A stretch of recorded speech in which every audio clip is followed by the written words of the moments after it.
My name is Paige Mercer, and I was 25 the night my parents took me to dinner to tell me I was adopted. My mother smiled when she said they'd only kept me for the benefits, and that now I wasn't useful to them anymore. My father slid the paperwork across the tablecloth. They had already filed to cut me out of everything. I didn't cry. I didn't say a single word for almost a minute. But here's what neither of them knew. 6 months before that dinner, I'd found my birth family, and that night I had seated them 3 tables behind my mother's chair. She just hadn't turned around yet. What happened when she finally did is the reason I'm sitting here, 6 years later, telling you any of this. Welcome back to Calm Drama Stories, where we tell quiet, true-to-life family stories about boundaries, dignity, and the moment someone finally stops shrinking to fit a seat they were never offered. If you've ever had to earn your place at your own family's table, this one is for you. Drop a comment below and be sure to subscribe. The restaurant was called Vanterre, and I had never been taken there in my life. My mother chose it. That should have been my first clue, because Diane Mercer did not spend money on me without a reason printed somewhere on the receipt. She wore the gray cashmere she saved for funerals and board meetings. My father, Wesley, had booked the table under her name, not mine, which I noticed when the hostess asked, and he answered before I could.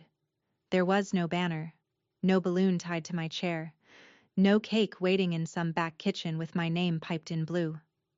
For a birthday dinner, the table was strangely bare, and the air between my parents had the careful politeness of people about to read a verdict. I had spent 4 years sitting in rooms like this. I booked tables like this for clients, for signings, for the quiet conversations families have when somebody dies and the money has to move. I knew the difference between a dinner and a deposition, and this had the temperature of a deposition. So I did what I always do when a room goes cold. I studied my breathing and I counted the exits.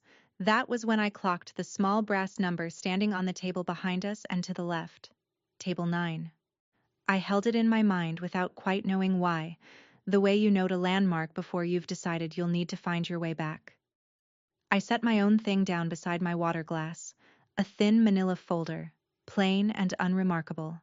My mother glanced at it and assumed, I think, that it was a resume, or maybe a card. She had no idea what I'd put inside it. You have to understand what birthdays were in our house to understand why I wasn't surprised. When I was small, my birthday was 1 candle. Not 1 candle as a tradition, the way some families do a single tall number. 1 candle, pressed into a grocery store cupcake my mother bought on the way home and never bothered to refrigerate. I'd watch it sweat on the counter while she took a call. Meanwhile, 3 weeks later, my cousin Brett got a rented bounce house and a caterer with little quiches on silver trays, because Brett was my Aunt Renee's son, and Brett was blood. I remember asking, the year I turned 8, if I could have a party too. My aunt was over, drinking my mother's wine, and she answered for her. We can only do one nice thing a month, honey. She said it kindly. That was the part that taught me the most. How kind people can sound while they're explaining your size to you. So I learned the math. 1 cupcake costs less than a party. A child who asks for less is cheaper than a child who asks for the same. By the time I was 9, I had stopped asking for cake, because I could see it made the arithmetic easier for everyone at the table, and being easy felt like the only currency I had. I didn't tell myself it was sad. I told myself it was efficient. That's the thing about growing up useful. You don't notice you've been priced until somebody reads the number out loud. And across that white tablecloth at Vanterre, 25 years old, I could feel my mother getting ready to read it. I left that house the week I turned 18, with 2 duffel bags and a community college acceptance I'd filled out myself. Nobody drove me. I worked nights at a pharmacy counter and took classes in the morning, then transferred to the state school and finished a paralegal program while waiting tables on weekends. I paid for all of it. I want to be clear about that. Not because it makes me special, but because it matters for what came later. Nobody handed me a thing. By 25, I was a paralegal at a trusts and estates firm downtown, and I was good at it. I spent my days inside other people's wealth, organizing what happens to a person's life after they can't hold on to it anymore. I drafted the boring pages that decide everything: beneficiary designations, distribution schedules, the quiet language that controls who eats and who doesn't, long after the funeral flowers wilt. I could read a trust the way some people read a face, and the joke of my life, the one I didn't laugh at for years, was this: I could set a perfect boundary for a total stranger. I could tell a grieving widow exactly what she was owed and exactly what she wasn't. But I could not, for the life of me, ask my own family to want me. The only person I ever called was my grandmother. Every Sunday, 4 o'clock, like clockwork, all through college and after. Nana Ruth.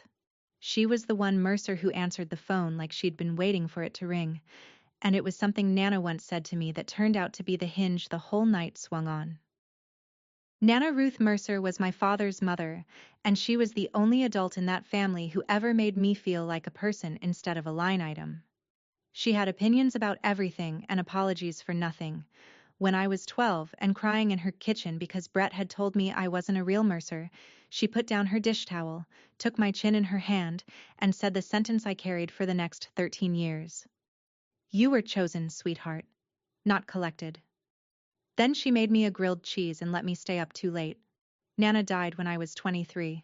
2 years before that dinner, I gave the only eulogy that mentioned her by who she was instead of what she left behind, and within a month of the funeral, my parents quietly moved out of their cramped split level and into the larger house on Linden Road, the one that had been in the family for a long time, the one connected to Nana's name in ways I understood better than they realized. I didn't think much of it then.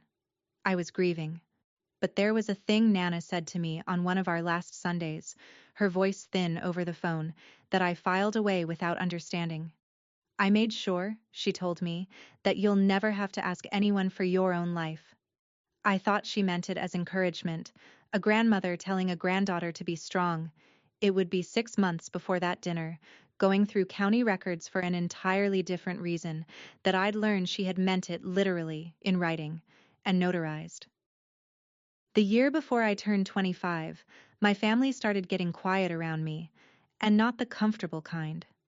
Texts that used to come back in an hour took 3 days. My mother stopped looping me into the holiday planning chain, then acted surprised when I showed up to Thanksgiving without a side dish nobody had asked me to bring. My Aunt Renee, meanwhile, got louder. She'd started using a word in the family group chat that she'd never bothered with before. Blood. As in, this is a blood-only weekend at the lake. As in, the cabin sleeps 8, and we want to keep it to blood this year. You understand? I did understand. I understood perfectly. I just didn't have the documents yet to know why the temperature had dropped so suddenly, all at once, in the same season. People don't usually turn cold on a schedule. Families drift, sure, but this wasn't drift. This was coordinated, and the analyst part of my brain kept flagging it. The way you notice 3 unrelated invoices arrive on the same Tuesday and realize they aren't unrelated at all. So when my phone lit up one evening in March with my mother's name and a voice 3 degrees warmer than it had been in a year, I didn't feel flattered. I felt the small, cold click of a lock turning somewhere I couldn't see. Honey, she said, and she only called me honey when she wanted something. We'd like to take you out. To celebrate 25 properly, the way we never quite managed. And every instinct I'd built in 4 years of reading other people's bad news told me the same thing. This is too neat. Here is what most people get wrong about my mother. They think the cruelty is loud. It isn't. The cruelty is the planning. The cruelty is a woman who never once managed a birthday cake suddenly reserving a corner table at Vontaire and calling it celebrating you properly. When Diane gets generous, it's because a spreadsheet somewhere has told her the generosity will pay for itself. I'd watched it my whole life. I'd just never been the line item before. So I said yes, sweetly, the way she'd taught me, and then I hung up the phone, and I sat at my kitchen table for a long time, doing what I do. I thought about timelines. I thought about the house on Linden Road. I thought about the word blood showing up in the group chat exactly now, exactly this season, and about a sentence my grandmother had said to me before she died. And I thought about the manila folder already sitting in my work bag, the one I'd assembled 6 months earlier for reasons that had nothing to do with my mother and everything to do with finally knowing where I came from. I didn't call my parents back to ask questions. I didn't warn them I'd been to the county clerk. Instead, I made a few calls of my own. Quiet ones. The kind you make when you've decided you're not going to be ambushed, you're going to be ready. I won't tell you yet who I called, but I'll tell you the rule I live by, the one Nana never said out loud but taught me anyway. When my mother is sweet, someone at the table is about to lose something. I just made sure, this time, it wouldn't be me. People assume a story like this is about money, and I understand why. There's a will somewhere, a house, a folder slid across a table. But sitting in my car in the Vanterre parking lot that night, engine off, hands steady on the wheel, the thing I was afraid of losing had no dollar amount. I was afraid of losing the last idea that I had ever belonged anywhere. Because as cold as that house had been, as transactional as every candle and every casserole, it was still the only origin story I had. They were still, technically, my parents. And if they cut that thread tonight, the way I suspected they'd come to cut it, then I would be exactly what Brett had called me at 12. Not a real Mercer. Just a girl somebody picked up and put down. That's the wound they were aiming for, and they knew it, because it's the wound they'd been pressing on my whole life. What they didn't account for was that the wound had already closed. 6 months can do that, if the right people find you. I checked my reflection in the visor mirror, tucked the folder under my arm, and walked across that lot with the particular calm of a woman who has read the last page of a book everyone else thinks is still being written. I wasn't going to a disownment. I was going to a goodbye I'd already chosen. They just didn't know it yet. We ordered drinks before anyone said a true thing. My mother praised the wine list. My father told a story about parking he'd already told in the car. And then, somewhere between the bread and the entrees nobody would end up eating, Diane folded her hands and shifted into the voice. I know that voice. It's the one she used when she returned a Christmas gift in front of me and explained why it hadn't been practical. We've always done our very best for you, she began. Wesley nodded along, a half-second behind, the way he'd nodded behind her for 30 years. We gave you a roof, an education. More than some children ever get. I let her talk. I rested one hand flat on the manila folder beside my plate, and I watched my father's eyes flick down to it and away. The folder had a label on the tab, typed, just the top edge showing above my fingers. He could see 4 letters of it if he looked, and he looked. T-R-U-S. I covered the rest with my thumb, not to hide it, just to let him wonder, and I watched the wondering start to work on him. My mother kept going about sacrifices, about how a child should understand the cost of being raised, and I thought about a sweating cupcake and 1 candle, and I said nothing. Then she paused, took a small sip, set the glass down with the precision of a woman reaching a slide she'd practiced, and said the line that opened the door to everything. There's something, Paige, that you should have been told a very long time ago. You're adopted, my mother said. She said it the way you'd announce a change to a dinner reservation. We adopted you when you were an infant. You were never biologically ours. I want you to know we never planned to keep this from you forever. She watched my face while she said it, and I understood that she was waiting for the collapse. This was the moment she'd built the whole evening around, the corner table and the cashmere and the practiced pauses, all of it engineered to land right here, on the second when her adopted daughter learned she'd been a stranger all along and broke into pieces she could sweep up and walk away from. I'd love to tell you it didn't land. It landed. Some part of a person always braces for the floor to be there, and mine had just been told there was no floor. But I'd had 6 months to learn this already, and the only thing my mother actually revealed that night was how little she knew about me. She leaned in, almost gentle, and delivered the sentence I will hear in waiting rooms and quiet kitchens for the rest of my life. We only kept you for the benefits. She smiled when she said it. That was the detail that freed me, in the end. Not the cruelty. I'd been raised on the cruelty. The smile. A woman does not smile delivering the worst news of your life unless she has rehearsed it enough times to enjoy the choreography. And in her smile, I finally saw the whole shape of it.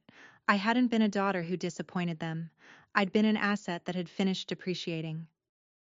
Benefits is a clean word for a dirty arrangement, and my father, to his discredit, tried to explain it like an accountant defending a tax position. There were assistance payments in the early years, Wesley said, not meeting my eyes. The adoption came with a small monthly subsidy when you were little, but that ran out a long time ago, when you were still in grade school. There were tax considerations after that. And there was your grandmother, of course, though he didn't say her name like that.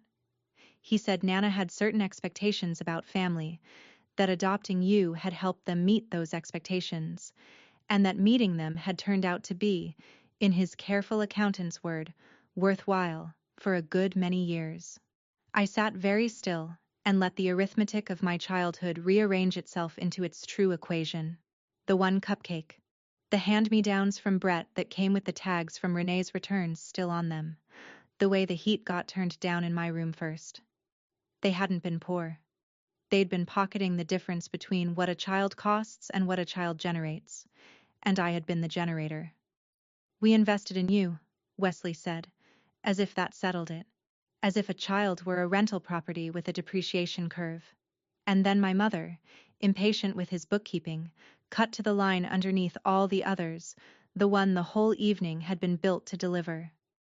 The subsidy's been gone since you were a child, Paige, and what came after it ends today. You're 25 now. There's simply nothing further that keeping you up does for us. She said it almost regretfully, the way you'd note that a coupon had expired. Now you're not useful.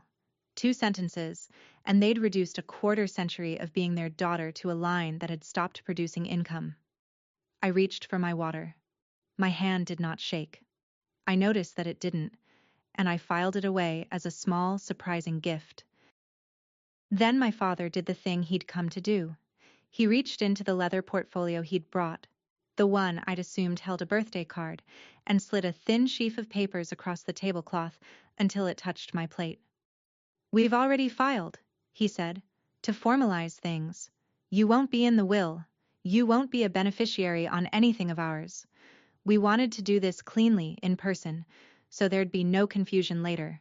He'd rehearsed cleanly. I could hear the lawyer who'd coached him in it. And here is the part I have never been able to make my family understand, the part that turned the whole night for me without my saying a word. I read the caption on the first page in about 4 seconds, the way I'd read 1,000 of them, and I saw immediately what they had done. They had filed against the wrong instrument. They'd spent good money cutting me out of an estate that was almost beside the point, while leaving entirely untouched the document that actually decided everything. They didn't know what I knew. They thought the power in this room ran through their own modest will, and so that's where they'd aimed their expensive little knife. I didn't correct them. You don't tell the other side they've sued the wrong defendant. You let them finish. So I slid the papers an inch back toward the center of the table, neither accepting nor refusing, and I let them keep believing they'd won. Across the table, my Aunt Renee's voice arrived on speakerphone from my mother's purse because of course Renee was listening, because Renee had been the architect of half of this. Blood looks after blood, Paige, she said, warm as a knife in soup. You've always understood that. I didn't cry. I want to be honest that part of me had expected to, that some 12-year-old still living in my chest had been braced for this exact table since the night Brett told her she wasn't real. But 25-year-old me just took a slow sip of water and set the glass down without a sound, and I watched something cross my mother's face that I had genuinely never seen there before. Disappointment. Not at me. At the performance. She'd written this scene with a sobbing girl in the lead, and the girl wasn't sobbing, and it was ruining her ending. Aren't you going to say anything? She asked, and there was an edge in it now, the brittleness of a woman whose script has gone off the rails. I considered the question. I considered everything I could have said, the whole flood of it, 25 years backed up behind one small dam. And then she made the mistake people like her always make. She filled the silence by reaching for the line that had worked the first time, expecting it to work again. "We only kept you for the benefits," she repeated, slower this time, leaning on each word, trying to draw blood she could see. But a sentence loses its teeth the second time you hear it from the same mouth. The first time, it had been a revelation. The second time, it was just a confession, and not about me. It told me everything about her, and nothing about my worth. I set my napkin in my lap, smoothed it once, and let her watch me not break. Behind her, at table 9, I saw a woman with my exact chin turn her head toward our table and go still. To explain what was in my folder, I have to take you back 6 months, to the week 2 envelopes arrived and changed the arithmetic of my entire life, the first I'd been waiting for. After Nana died, I'd finally registered with the State Adoption Reunion Registry, half certain nothing would come of it. 8 weeks later, a letter arrived in handwriting I didn't recognize, careful and looping, the hand of a woman who'd practiced what she wanted to say. It was from Susan Hale. She wrote that she had been 19 when she gave me up, that she had not wanted to, that she had thought about me every March for 25 years, and that if I ever wanted to meet her, she would drive any distance, any day, no expectations. She'd signed it, and then under her name she'd written one more line, the one I read so many times, the paper went soft. "I never stopped saving you a seat." The second envelope came 3 days later, and it had nothing to do with Susan. Or so I thought. Our state had only recently opened original birth records to adult adoptees, available once you turn 21 and filed through the same reunion registry, and I'd put in my request the week Susan's letter arrived. While I was in the county system waiting on mine, I requested the file on Nana's estate, professional habit, the way a dentist looks at strangers' teeth. And there it was, in the distribution schedule of the Ruth Mercer Family Trust, executed 2 years before her death, administered not by my parents, but by a bank. "The caregiver distributions to Wesley and Diane Mercer," it read, "shall terminate upon the beneficiary's 25th birthday, whereupon the remainder shall pass to my granddaughter, Paige, not their estate, hers. Held by a trustee they couldn't touch, scheduled to leave their hands forever on the exact date they'd chosen for that dinner." 2 envelopes in 1 week. One told me where I'd come from. The other told me, in my grandmother's notarized hand, exactly what my parents were about to lose, and why they were suddenly in such a hurry. I did not call my mother and scream the discovery down the phone. That's not the weapon I had, and it's not the weapon I trust. I've watched too many families lose everything to a satisfying outburst that a lawyer later turns into evidence. What I had was process, so I used process. I took a personal day, drove the trust documents to an estate's attorney with no connection to my family, and paid her out of my own savings to confirm what I already suspected.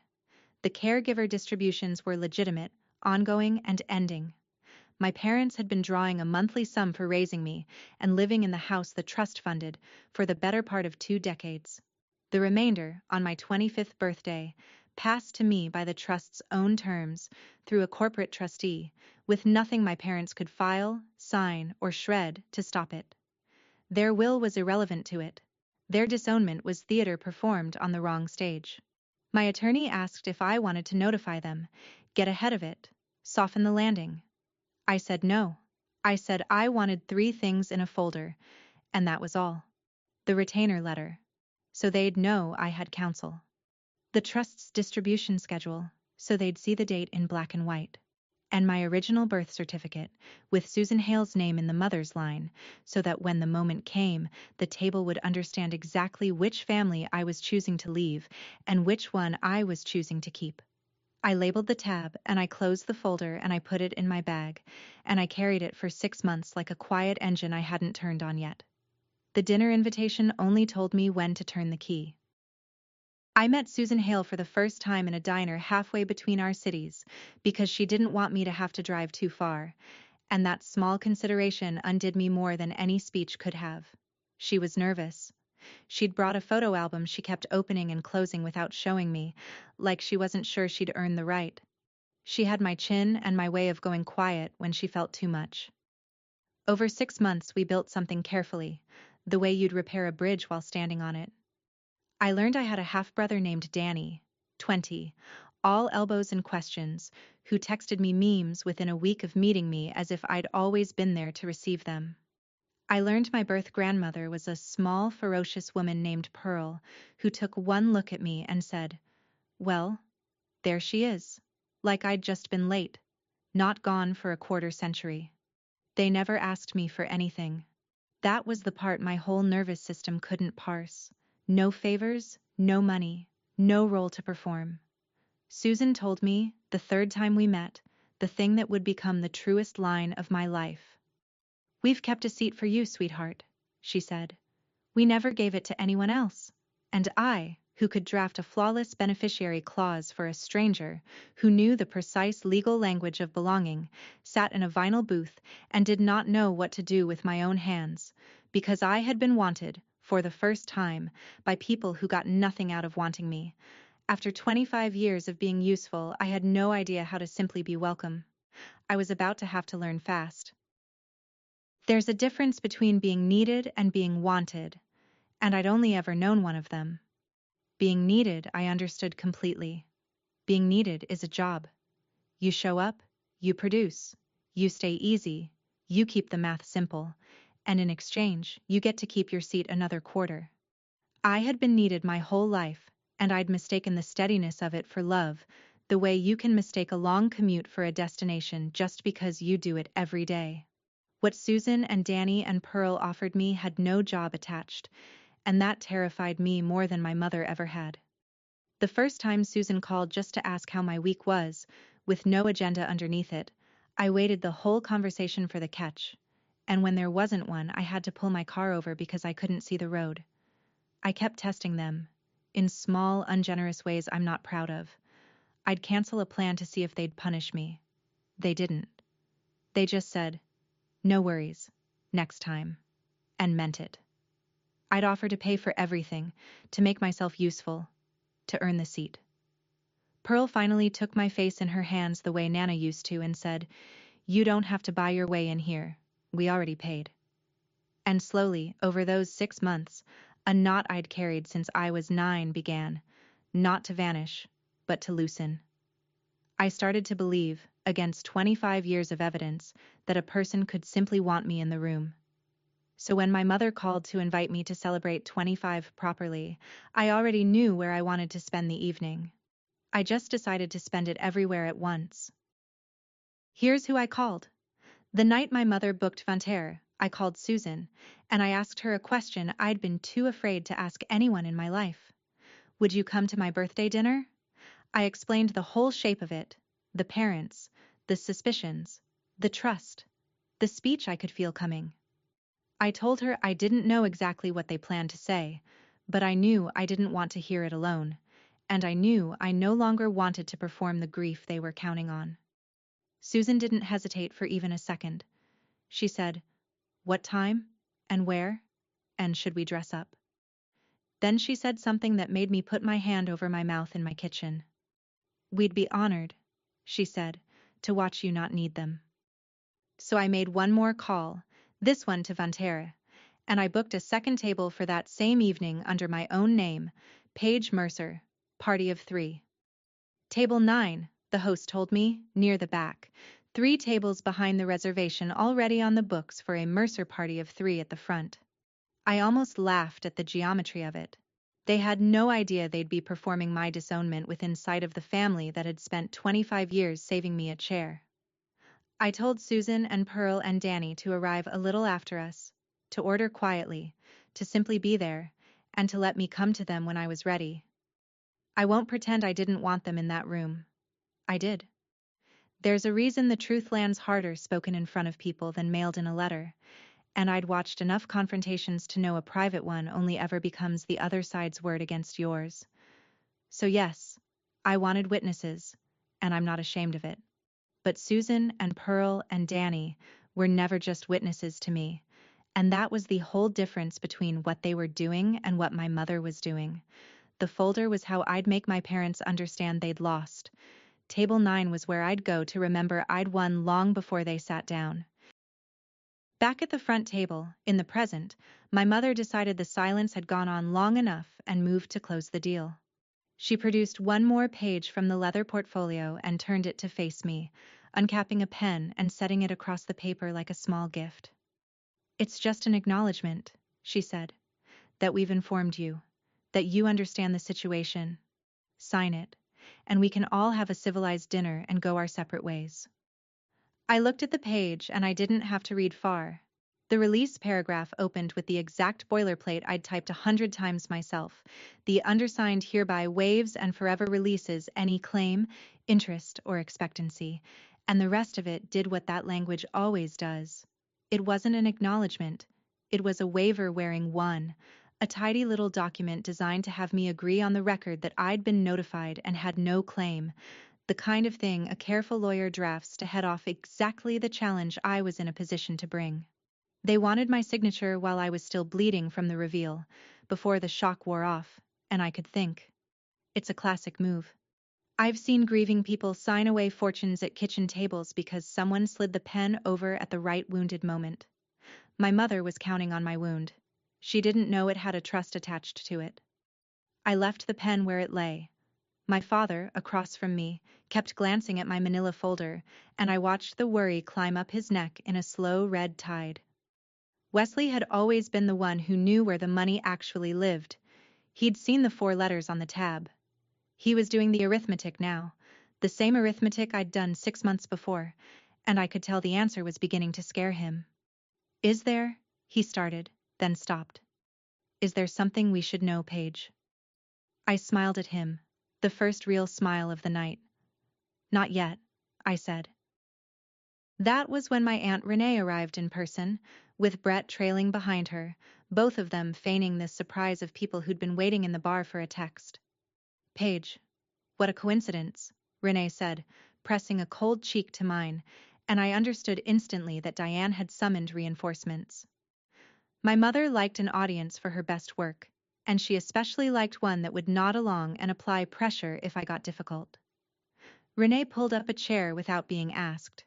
Brett, 26 and still dressing like his mother bought his clothes, gave me a look I'd been getting since we were children, the look that said you were always going to end up at the kids' table eventually. Renee got right to it, because subtlety was never her instrument. "We just want what's best for the family," she said, laying a manicured hand over my mother's. "And families have to make hard choices about who's really part of them. You've always been such a practical girl, Paige. You understand that blood looks after blood." There it was again, that word, the one she'd been seeding in the group chat all year, finally said out loud at the table it had been built for. I looked at my aunt, who had answered for my mother the day I turned 8 and explained to a child why she wasn't worth a party, and I felt the last thread of obligation in me go slack. These were not people I was losing. These were people I was setting down. I'd carried them a long way, longer than they deserved, and my arms were finally, gloriously tired. Across the table, my father wasn't joining in. He was staring at his hands. And then, while Renee was mid-sentence about the family's wishes, Wesley leaned toward me and said something low, just for me. "Your grandmother loved you," my father said, very quietly under Renee's chatter. He stopped there. For a moment I saw the whole other version of Wesley Mercer, the one who might have existed if he'd ever once chosen a harder thing over a comfortable one. His eyes were wet. He'd loved his mother. I knew that much was true, and some part of him understood that the woman he'd loved had built a wall around me with her own money precisely because she didn't trust her son to protect me. That had to be a terrible thing to sit with at a dinner table. I waited. I genuinely waited, because there was a version of that night where my father said the next sentence, the apology, the "I'm sorry, this is wrong, I won't do this," and I would have heard it, and it would have mattered. But he looked at my mother, who was watching him the way a handler watches a dog that's wandered toward the road, and I saw him choose. He sat back. He picked up his water. And the almost sentence died in his throat where so many of his almost sentences had died over the years. That was the closest thing to love anyone at the front table offered me all night, and it lasted 4 words and a swallow. I didn't hate him for it. You can't hate a man for being exactly the weight you always knew he was.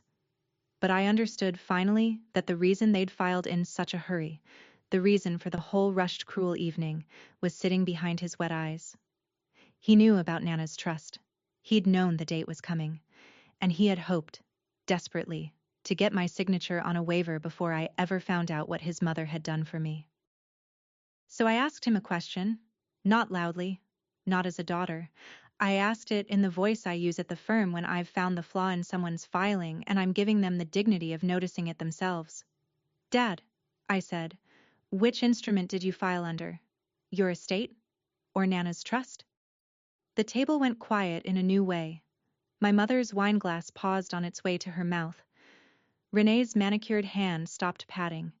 Wesley blinked at me like I'd started speaking a language he half recognized from a country he'd never visited. Because in 8 words, I'd told them 3 things they hadn't budgeted for. That I knew there was a difference between the two. That I knew which one mattered. And that I'd known long enough to learn the vocabulary cold. My mother had never heard me use that voice before. None of them had. To them, I'd always been the quiet one, the easy one, the girl who took the smaller slice so the table could stay pleasant. They had built this entire evening on the assumption that I would receive my fate, not audit it. What? My mother said, and it came out smaller than she meant it to. What are you talking about? I let the question sit. I've learned that the most powerful thing in any room is the person who doesn't need to rush to the answer. I turned my water glass a quarter turn on the cloth, lined it up with the edge of the manila folder, and I looked at my father, who had gone very pale, and who already knew, and who was silently begging me with his eyes not to open it. Then I opened it. I didn't make a show of it. There was no flourish, no slammed document, no speech. I simply turned the folder so it faced them, and I laid the 3 pages out on the white cloth, side by side, the way I'd lay exhibits in front of a client who needed to understand their own situation. The retainer letter, first, with the firm's letterhead and the unmistakable line confirming that I was represented by counsel. The distribution schedule of the Ruth Mercer Family Trust, second, with the relevant paragraph already there in black and white for anyone at the table to read. And third, my original birth certificate, with Susan Hale's name where my mother had assumed her own name belonged. I didn't point at anything. I let the paper do the work paper does. My mother's eyes went to the trust schedule first, because of course they did, because some animal part of her had always known where the money slept. I watched her read it. I watched the words go in. The caregiver distributions to Wesley and Diane Mercer shall terminate upon the beneficiary's 25th birthday, whereupon the remainder shall pass to my granddaughter, Paige. I watched her reach the word remainder, and the word Paige, and I watched the color leave her face from the top down, like a window shade being drawn. She looked up at me, and then at Wesley, and then back at the page, the way people do when they're hoping the second reading will say something kinder than the first. It didn't. It never does. Mom, I said, gently, because I could afford to be gentle now. You filed against the wrong family. The one you cut me out of was always the smaller one. My mother is a fast woman, and I'll give her that, even now. It took her about 10 seconds to assemble the full picture, and I watched her do it in real time. The house on Linden Road, funded by the trust, that she'd assumed she'd live in forever. The monthly distributions that had quietly furnished her comfortable life and that stopped, by their own terms, tonight.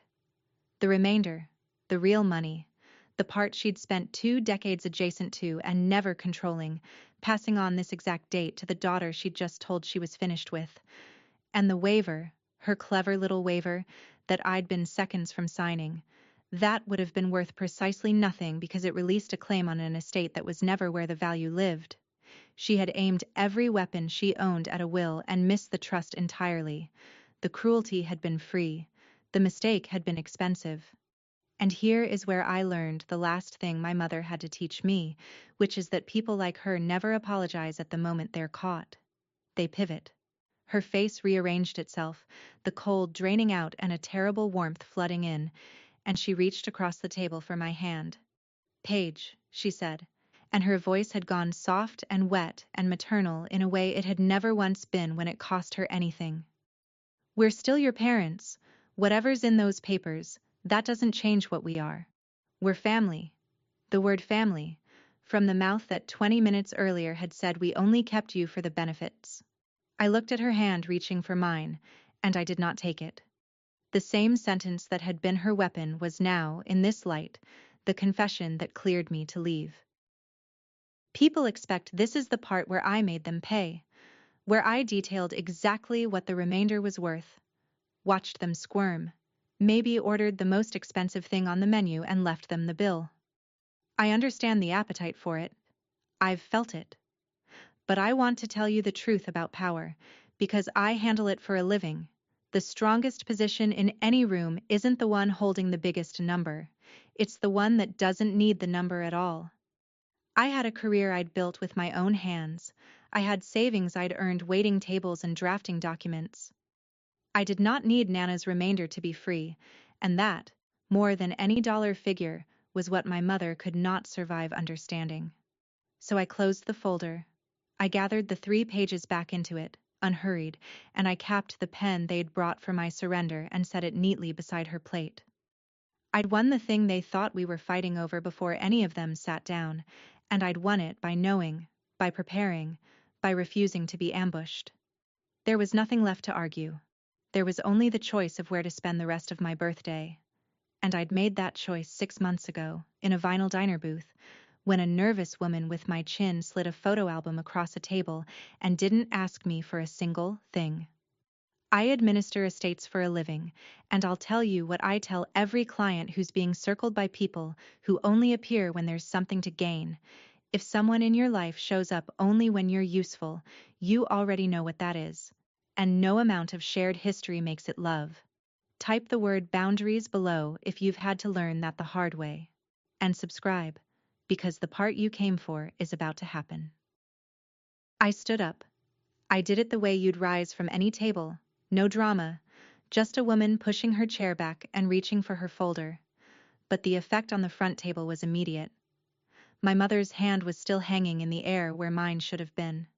"Sit down," she said, and the soft maternal mask slipped, and the old cold control snapped back into her voice like a bone setting. "Sit down, Paige. Where on earth do you think you're going?" Renee straightened. Brett, for once, stopped smirking. My father just looked tired, the look of a man watching the only good thing his mother ever did walk out of his reach forever. I picked up the folder and held it against my chest, and I looked at my mother, who had spent 25 years and an expensive dinner trying to make me understand that I had no real place anywhere, and I told her where I was going in the plainest words I owned. "My birth family is sitting 3 tables behind you." I didn't say it cruelly. I didn't need to. The sentence had been true for the entire meal, true while she smiled and rehearsed and slid her waiver across the cloth. True, the whole time she believed she was performing my disownment to an audience of strangers. She hadn't been performing it to strangers. She'd been performing it within arm's reach of the people who'd been saving me a chair since before she ever decided I'd stopped being useful. And I watched my words travel across the table and land, and I watched my mother begin, very slowly, to turn around in her seat. My mother turned around slowly, the way you turn when some part of you already knows and is begging the rest of you to be wrong. The cashmere shoulders rotated, her chin came around, and there, at table 9, 3 tables back beneath the warm, low light, were Susan and Pearl and Danny, who had been there the entire time, who had ordered quietly and eaten almost nothing, who had watched my mother deliver the worst sentences of my life, and had kept their seats and their composure because I'd asked them to let me come to them. Susan met my mother's eyes first. She didn't glare. She didn't gloat. She just looked at the woman who had raised her daughter on 1 candle and a calculator, and then she looked at me, and her whole face opened like a window in spring. Pearl, small and ferocious, had her napkin already folded by her plate, ready. Danny had stopped pretending to look at his phone. My mother's gaze went from Susan's chin to mine and back again, doing the resemblance math, and I saw the exact moment she understood that the family she'd just told me I didn't have was sitting 15 feet behind her in real chairs at a real table, having watched her do the one thing she could never take back in front of witnesses she didn't know she had. She turned back to me, and her mouth opened, and nothing came out. For the first time in my entire life, my mother had no script. And in the silence where her next cruel line should have been, a chair scraped back at table 9. They stood up, all three of them, not to make a scene, not to confront anyone, just to be on their feet when I crossed the room to them, the way you stand for someone arriving at a gate after a long flight. Pearl stood first, because Pearl does everything first, and then Susan, and then Danny, knocking his knee on the table leg in his hurry. They didn't say a word to my parents. They didn't have to. Their standing said the entire thing. The restaurant had gone quiet around us, the particular hush of strangers who can feel that something true is happening and have stopped pretending not to watch. A waiter froze with a tray, and I walked. Past my mother, who was still turned half around in her chair. Past Renee, whose mouth had finally run out of the word blood. Past my father, who lifted his eyes to me as I passed, and then dropped them again, choosing comfort one last time. 15 feet, 3 tables, 25 years. When I read them, Pearl took my face in both her hands the way Nana used to, and Susan pulled out the empty chair beside her own, the 4th chair, the one they'd asked the host to set even though their reservation was for 3. And she said the words she'd written under her name in that first letter, the words that had gone soft from my reading them. "We saved you a seat," she said. "We always did." And I sat down in it, in the seat that had been waiting my whole life, at the table that had wanted me before they knew if I'd ever come. That was when my mother lost the one thing she'd never lost in front of people: her composure. I heard her chair scrape, heard her stand, heard the front table calm she'd worn all evening crack straight down the middle. "After everything we paid for," she said, and it wasn't quiet anymore. It carried across the dining room, sharp and rising. "After everything we did for you, the schools, the roof, the years, you do this to us, in public. You humiliate your family over money." Heads turned now, openly. A man at the bar set down his drink. Renee was tugging at my mother's sleeve, hissing, "Diane, sit down, people are looking." But my mother was past the reach of her own handler for the first time in her life, because the script was gone, and all she had left was the truth coming out sideways. "We gave you everything," she said, to a room full of strangers, and I noticed she said gave, not loved. Even now, even cornered, the word love would not come because it had never been in the inventory. I stayed in my seat at table 9. I didn't stand to match her. I didn't raise my voice to meet hers. Susan's hand had found mine under the table, and I just held it and let my mother be loud, because the loudness was doing my work for me. Every person in that restaurant was watching a calm young woman seated quietly with people who clearly adored her, and a furious older woman shouting about everything she'd paid for. And there is not a human being alive who hears a parent screaming about money and thinks, "Ah, there's the real family." My father never stood at all. He just put his face in his hands. I let her run out of words, the way a storm runs out of rain, and when the quiet came back, I did one last thing before I gave her the rest of my attention to my actual family. I stood, walked the 3 tables back to the front, and set a single page down on the white cloth in front of her. The trust's distribution schedule. I left it face up. I didn't need it anymore. My attorney had the originals, and I wanted my mother to have something to read on the longest evening of her life. "You can keep this one," I said. "You'll want to understand what ended today and what didn't." She stared at the page. Wesley reached for it and then didn't. And I looked at the two of them, my mother who had priced me at 1 candle, and my father who had loved his own mother too much to honor what she'd asked of him, and I said the only sentence I'd prepared in advance, the one I'd written in my head in the parking lot, and decided I'd only use if I earned it. "You kept me for the benefits," I said. "They kept a seat for me." Then I turned around and I walked back to table 9, and I did not look behind me again. Not once. Not when Renee called my name. Not when my mother said something I couldn't hear and didn't want to. I sat back down beside Susan. Pearl had ordered me a slice of the chocolate cake while I was gone, and Danny had stuck the little restaurant candle in it, a single candle, lit. And for 1 second the symmetry of it caught in my throat. Then Susan leaned over and said, "Blow it out, sweetheart, make the wish," and I realized I didn't have one. I already had it. The trust did exactly what my grandmother built it to do. On my 25th birthday, the caregiver distributions to Wesley and Diane Mercer ended, on the date, and by the terms Nana had notarized 2 years before she died. The remainder passed to me through the bank trustee, untouched by the will my parents had spent good money revising, because you cannot disinherit someone from a trust you don't control. Their waiver, unsigned, was worth what it was always worth.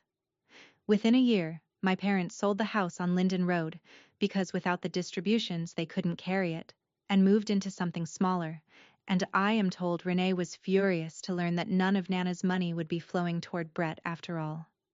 The story of that dinner traveled, the way these stories do, through the family and then past it, and the version where Diane Mercer is the devoted mother, wronged by an ungrateful adopted daughter, never quite took, because too many strangers at Vontaire had watched a woman scream about everything she'd paid for while a quiet girl held hands with the family across the room. I didn't sue anyone.